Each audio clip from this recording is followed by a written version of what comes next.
America ने भारत पर लगाया 25% टैरिफ। 1 अगस्त से भारत पर लगेगा 25% टैरिफ। अमेरिकी राष्ट्रपति डोनाल्ड ट्रंप ने किया ऐलान। ट्रंप ने कहा, भारत से बीते सालों में व्यापार कम हुआ, भारत रूस से ज्यादा तेल खरीदता है। जी हाँ, इस वक्त की बड़ी खबर आपको बता रहे हैं, अमेरिका ने भारत पर 25% टैरिफ लगा दिया है। 1 अगस्त से भारत पर लगेगा 25% टैरिफ। अमेरिकी राष्ट्रपति डोनाल्ड ट्रंप ने ऐलान किया है। ट्रंप ने यह कहा, भारत से बीते सालों में व्यापार कम हुआ है, भारत रूस से ज्यादा तेल खरीदता है। अमेरिकी राष्ट्रपति डोनाल्ड ट्रंप ने भारत से आयात होने वाली वस्तुओं पर 25% टैरिफ लगाने की घोषणा की है। यह कदम भारत और अमेरिका के बीच व्यापार समझौते पर सहमति न बन पाने के बाद उठाया गया है। ट्रंप ने कहा कि भारत अमेरिकी वस्तुओं पर हाई टैरिफ लगाता है, जिसके जवाब में यह पारस्परिक टैरिफ लागू किया गया है। यह टैरिफ 1 अगस्त 2025 से प्रभावी होगा। अब अगस्त के दूसरे हफ्ते के बाद से फिर से इस पर बातचीत शुरू हो सकती है। आपको बता दें कि भारतीय निर्यात को खासकर ऑटोमोबाइल, फार्मास्यूटिकल्स और रत्न आभूषण क्षेत्रों पर इसका गहरा असर पड़ सकता है। भारत सरकार ने इस फैसले का अध्ययन शुरू कर दिया है और व्यापार वार्ता को तेज करने की बात कही है। विशेषज्ञों का मानना है कि यह टैरिफ भारत की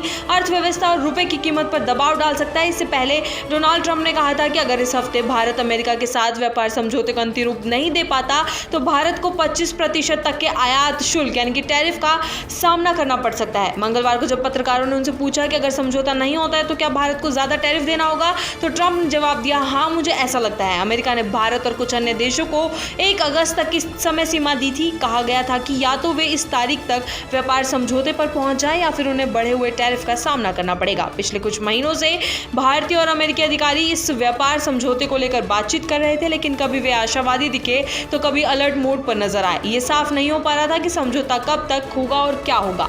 जब ट्रंप से पूछा गया कि उन्हें भारत से संभावित समझौते में क्या उम्मीद है, तो उन्होंने कहा, देखते हैं क्या होता है। भारत अच्छा दोस्त रहा है, लेकिन भारत ने अब तक लगभग हर देश से ज्यादा टैरिफ वसूला है। उन्होंने आगे कहा, लेकिन अब मैं जिम्मेदारी में हूं और ऐसा नहीं चल सकता।